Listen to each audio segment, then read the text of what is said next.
Hello everyone. Today I will start fourth chapter of class 7, The Mughals, 16th to 17th century. Mughal emperor की foundation Babar ने की थी. Mughal empire ने भारत की history में एक बहुत इंपॉर्टेंट रोल प्ले किया है. 1526 की बैटल ऑफ पानीपत में कैनन यूज करके इब्राहिम लोदी को हराया था बाबर ने. 2 सेंचुरी तक मुगल ने अपना बहुत पावरफुल किंगडम बनाया और पूरे भारत पर रूल किया. आपने बॉडमास तो मैथ में ज़रूर सुना होगा, पर ये भादसा क्या है? भादसा से आप मुग़ल एम्पायर के अर्ली रूलर्स को याद कर सकते हैं, स्पेशली उनके सीक्वेंस को. बी से बाबर, एस से हुमायूं, ए से अकबर, जे से जहांगीर, एस से शाहजहां और ए से औरंगज़ेब. 16th सेंचुरी के बाद इन्होंने अपना किंगडम आगरा से दिल्ली तक एक्सपैंड करा और 17th सेंचुरी तक नियरली पूरा सब कॉन्टिनेंट कंट्रोल किया. मुगल एम्परर का रेजिडेंस रेड फोर्ट था, जहां आज prime minister of India independence day में नेशन को एड्रेस करते हैं. दो ग्रेट वंशावली के सक्सेसर थे मंगोल्स. अपनी मदर्स की साइड से गेंगिस खान, जो कि वो मंगोल रूलर जिन्होंने पार्ट ऑफ चाइना और सेंट्रल एशिया में रूल किया था, और फादर की साइड से दे वर सक्सेसर ऑफ तैमूर, जो कि ईरान, इराक और मॉडर्न डे टर्की में रूल करते थे. पर मंगोल को अपने आप को मुगल कहना पसंद नहीं था, क्योंकि गेंगिस खान ने अपने टाइम पर अनगिनत लोगों को मारा था. उनको उज़्बेक से भी लिंक किया जाता था, जो कि मंगोल के कॉम्पिटिटर थे, जबकि उनको अपने आप को तिमुरुट का पूर्वज बताना बहुत अच्छा लगता था, क्योंकि उनके पूर्वज ने दिल्ली को कैप्चर किया था 1398 में. मुगल रूलर इनको इस तरह से सेलिब्रेट करते थे कि हर मुगल रूलर ने अपने साथ तैमूर के रूलर का पिक्चर बनवा रखा था. बाबर मुगल डायनेस्टी का पहला रूलर था और फरगाना के सिंहासन को सक्सीड किया था. 1494 में जब वो 12 ईयर्स के थे, अपने पूर्वज का सिंहासन उनको इसलिए छोड़ना पड़ा था क्योंकि एक दूसरे मंगोल ग्रुप जिसका नाम उज़्बेक था वहाँ पर इन्वेड किया था उन्होंने. बहुत साल भटकने के बाद उन्होंने काबुल पर कब्जा किया 1504 में. 1526 में उन्होंने इब्राहिम लोधी, जो दिल्ली के सुल्तान थे, बैटल ऑफ पानीपत में हराया और दिल्ली और आगरा कैप्चर किया. मुगल टाइम के पीरियड में युद्ध में तोप का इस्तेमाल 16th सेंचुरी में एक एडिशन था, जिसकी वजह से अकबर और औरंगजेब के अंदर काफ़ी मिलिट्री कैंपेन बढ़ा. दो टाइप के सक्सेशन थे मुगल्स के टाइम पर: प्राइमोगेनिचर और कोपासिनरी. प्राइमोगेनिचर में बड़ा बेटा उत्तराधिकारी बनता था. मुगल्स इस पर बिलीव नहीं करते थे. कॉपर्सिनरी में जितने भी बड़े बेटे होते थे, सब में बराबर से बंटवारा होता था और मुगल यही फॉलो करते थे. Next topic Mughals relation with other rulers है.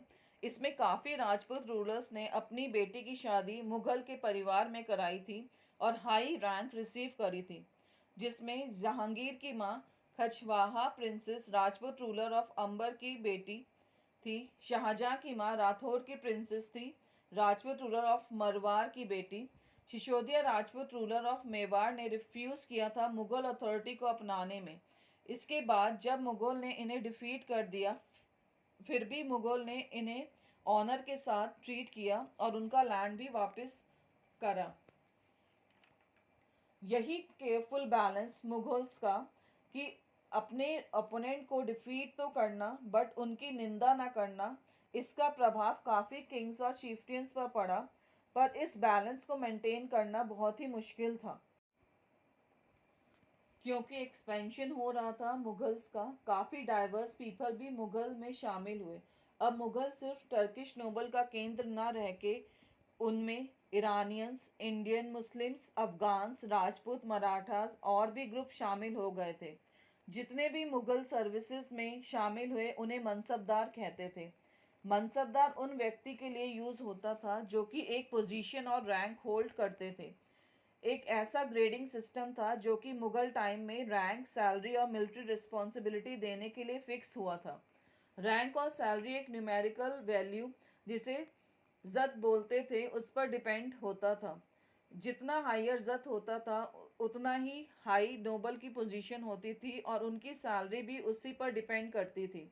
अकबर के रूल में 29 मनसबदार थे 5000 जत रैंक पर, और औरंगजेब के टाइम पर 79 मनसबदार थे 5000 जत रैंक पर।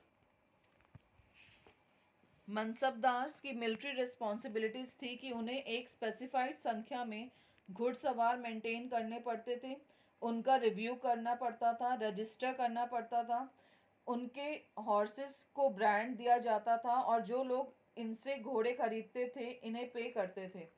मनसबदार को सैलरी किन बेसिस पर मिलती थी? इनको salary as a tax assignment मिलती थी जिसे जागिर बोलते थे। जैसे इक्तादार लैंड होल्डर का रोल करते थे वैसे ही मनसबदार भी करते थे, पर वो इस जागीर में रहते नहीं थे। उनका सिर्फ रेवेन्यू पर हक था जो वो अपने अपॉइंट किए हुए सर्वेंट से कलेक्ट करते थे। अकबर और औरंगजेब के जागीर असेसमेंट में डिफरेंस था। अकबर के टाइम पर जागीर को केयरफुली असेस किया जाता था, रेवेन्यू मनसबदार की सैलरी के इक्वल होता था। औरंगजेब के टाइम पर जो एक्चुअल रेवेन्यू कलेक्ट होता था वो ग्रांटेड सम से कम होता था और मनसबदार की संख्या बढ़ने के कारण एक लंबा इंतजार करना पड़ता था जागीर रिसीव करते समय। Main source of income Mughals के पीरियड में पिजेंट्स जो टैक्स देते थे वो था। कुछ जगह पर peasant tax rural elites, headman और लोकल चीफ्टियंस को के थ्रू देते थे। मुगल्स इन सब के लिए एक टर्म यूज करते थे, जमींदार। टोडरमल अकबर के टाइम के रेवेन्यू मिनिस्टर थे जो केयरफुल सर्वे करते थे कृषि उत्पादन का, उसका प्राइस डिसाइड करना और कौन सा एरिया 10 ईयर्स के लिए कल्टीवेट करना है, और इन सब डेटा के बेस पर टैक्स फिक्स करना हर क्रॉप पर, वो भी कैश में। जब्त क्या है?